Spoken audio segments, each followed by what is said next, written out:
বন্ধুরা, আজকে অনেক দিন পরেই তোমাদের সাথে ব্লগ শেয়ার করছি।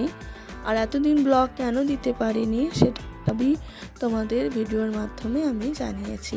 আর যারা ভিডিও দেখেননি অবশ্যই আমার চ্যানেলে গিয়ে ভিডিওটা দেখে নিতে পারো।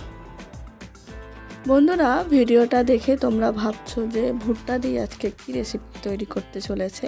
তো আজকে ভুট্টা দিয়ে তোমাদের এমন একটা রেসিপি শেয়ার করব যেটা তোমাদের হেলদি এবং টেস্টি রেসিপি। যারা ভাবছো ডায়েট করো বা ডায়েট করবে তাদের জন্য ভীষণই উপকারী একটা রেসিপি, সুইট পপকর্ন। নমস্কার বন্ধুরা, কেমন আছো? আশা করি তোমরা সবাই ভালো আছো আর আমিও খুবই ভালো আছি। কুকিং উইথ পূজা চ্যানেলে স্বাগত। এখন বাজে বিকেল 5টা। আজ শুক্রবার, শুরু করছি আজকের ব্লগ। প্রথমেই ভুট্টার যে খোসাটা সেটা ছাড়িয়ে নেব ভালোভাবে এক এক করে।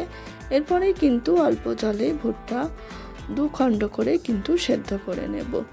আর তোমরা চাইলে বড় একটা পাত্রে কিন্তু গোটা গোটা ভুট্টা আর সেদ্ধ করে নিতে পারো।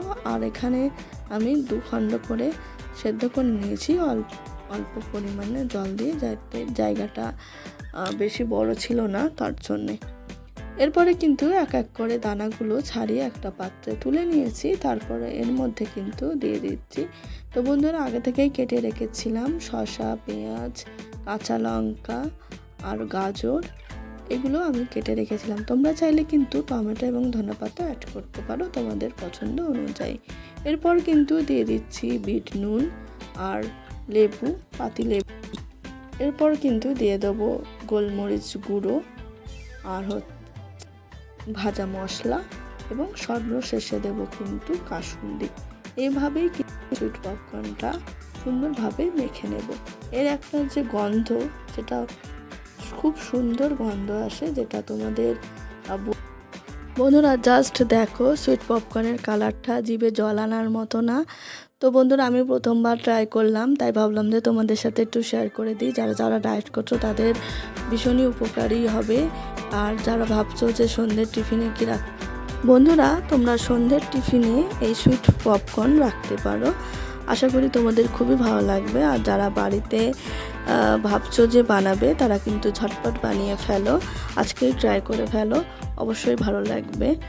আর কারা কারা সুইট পপকর্ন আগে খেয়েছো সেটাও কিন্তু কমেন্ট করে আমাকে জানিও, কারণ তোমাদের কমেন্ট পড়তে আমার খুবই ভালো লাগে আর রিপ্লাই দিতেও বেশ ভালো লাগে।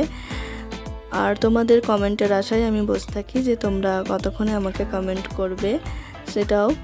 আর এদিকে আর দুটো ছোট্ট তোমাদের সাথে কথা শেয়ার করছি, সেটা হচ্ছে সামনেই আমার দাদার বিয়ে।